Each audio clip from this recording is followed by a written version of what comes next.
नमस्कार, रामकृष्ण हरी. माझ्या चॅनल तुमचे स्वागत आहे. माझे नाव लक्ष्मी. आज मी तुमच्यासमोर गणेश पुराण कथासागर घेऊन येत आहे. अध्याय 50 व 51 वाचून दाखवणार आहे. अध्याय 50. हिमालयाने सांगितले पार्वतीला गणेश व्रत. वडील हिमालयाने गजाननाची उपासना कशी करायची हे सांगितल्याने पार्वती खुश झाली. ती म्हणाली, हे सर्व झालं तात, पण गजाननचा जप करण्यासाठी मला एकही मंत्र येत नाही. तो मला आधी सांगा. मंत्रोपदेश करा मला. यावर हिमालय म्हणाला, तसे पाहिलं तर श्री गणेशचे अनंत मंत्र आहेत. त्यातला मी एक सांगतो. प्रथम पद्मासन घालावे, इंद्रियांचे संयमन करावे आणि आपल्या इच्छेनुसार जप करावा. पंचाक्षर व अष्टाक्षर मंत्राचा तितकाच जप करावा. 28 वर्गाच्या मंत्राचा 10,000 जप असे अनेक मंत्र असले तरी सुपुत्री पार्वती, तू मात्र एकाक्षर व षडाक्षर या मंत्राचाच उपदेश घे. तो जप 1 लक्ष म्हणजे अर्धा लक्ष तरी करावा. शुद्ध चतुर्थी जपला आरंभ करून 1 महिना अनुष्ठान केलेस म्हणजे तुझी मनोकामना पूर्ण होऊन शंकराची भेट होईल. स्त्रिया किंवा पुरुष यापैकी कोणीही श्री गजाननच्या मातीच्या मूर्तीची पूजा केली तरी त्यामुळे धन, पुत्र व पशुधन यांची प्राप्ती होते. 2 मूर्तींची पूजा केली असता अशक्य ते शक्य होते. जर 3 मूर्तींची पूजा केली असता राजवैभव प्राप्त होते. 4 मूर्तींची पूजन केल्याने 4ही पुरुषार्थ लाभतात. 5 मूर्तीचे पूजन केले असता सार्वभौम राजा होतो. 6 मूर्तीचे पूजन करण्याला सृष्टीची उत्पत्ती व प्रलय करण्याचे सामर्थ्य मिळते.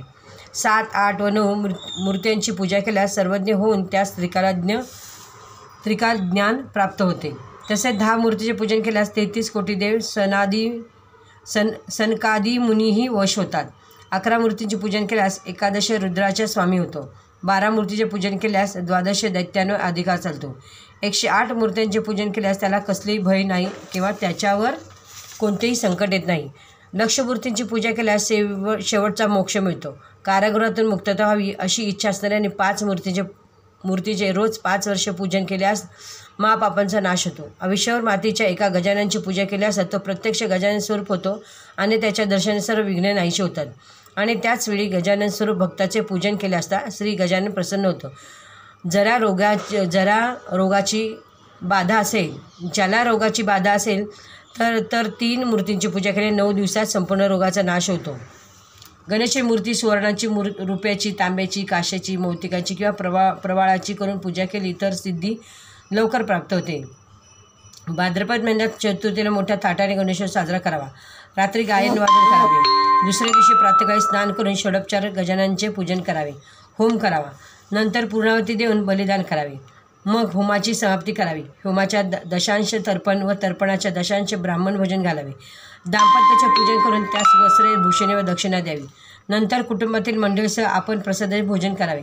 सायंकाळी मंगलमूर्तीची प्रतिमा पालखीत ठेवून वाजत गाजत मोठ्या मिरवणुकीने जलाशयापर्यंत जाऊन त्या मूर्तीचे पाण्यात विसर्जन करावे.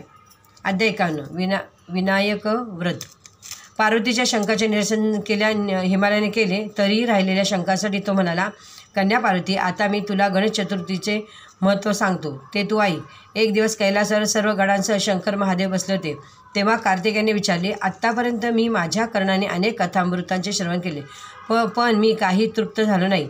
म्हणून सर्व सिद्धी प्राप्त होईल असे एखादे व्रत सांगा. त्यावर शंकर म्हणाले, मी तुला सिद्धिविनायकचे व्रत सांगतो, ऐक. या जपाला खूप काही खटपट करावे लागत नाही. होम, हवन, जप, जाप्य असे काही लागत नाही. भाद्रपद शुक्ल चतुर्थीला सकाळी स्वच्छ स्नान करून आपल्या गुरुकडे जायचे. अर्ध्या देऊन विधीपूर्वक गुरुची पाद्य पूजा करून गजाननची पूजा करून गुरुकडून व्रत समजावून घ्यावे. गुरुच्या तोंडून व्रतोपदेश झाल्यावर नदी, तळे, देवालयाजवळ, पुष्करणी इत्यादी ठिकाणी जाऊन स्नान करण्याआधी अंगाला आवळ्याचा किंवा तिळाचा कलक लावावा. नंतर मंगलस्नान करावे. श्रावण चतुर्थीपासून भाद्रपद शुद्ध चतुर्थी पावत ब्रह्मचर्य व्रताने राहून गणपतीचे दररोज पूजन करावे. दररोज उपास करावा. अगर एक भुक्त, नक्त किंवा आयचित्त वृत्तीने किंवा दिवसाच्या 4थ्या प्रहरी हा विष्णान्याचे भोजन करावे. षडाक्षर, चतुराक्षर, एकाक्षर, दशाक्षर किंवा द्वादक्षर यापैकी ज्याचा आपण गुरुपासून उपदेश घेतला असेल त्या मंत्राचा लक्ष अथवा दशलक्ष जप करावा. न जमल्यास त्याच्या निम्मे जप करावा. अहोरात्र गजाननचे ध्यान करावे. भाद्रपद चतुर्थीला 2 किंवा 4 तोळे सोन्याची मोर किंवा उंदरावर बसले गजाननची मूर्ती करावी. मखरात धान्याच्या राशीत तांब्याच्या कलश ठेवून त्यावर तांब्याचे तामण ठेवावे. पात्रामध्ये पंचपल्लव, पंचरत्ने घालून कलशाभोवती वस्त्राचे वेष्टन करावे. कलशाचे पूजन करून त्यावर कलशावर गजांची स्थापना करावी. द्रव्यांची आहुती देऊन होम करावा. आचार्यपूजन करावे. गायी, भूमी, सुवर्ण, तीळ इत्यादी दाने गुरुला द्यावी. विज्ञान ब्राह्मणांना दक्षिणा द्यावी. 108 ब्राह्मणांना भोजन द्यावे. आणि समजा जर 108 ब्राह्मणांना भोजन घालता येत नसेल तर 21 ब्राह्मणांना भोजन घालावे.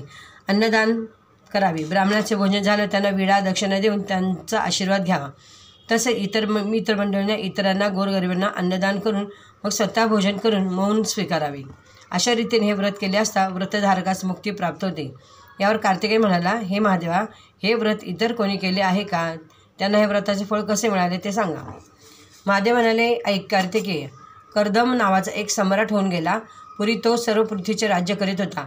एक दिवस भृगु ऋषी त्याच्याकडे गेले आणि भक्तिभावाने नमस्कार करून त्याने एक प्रश्न विचारला.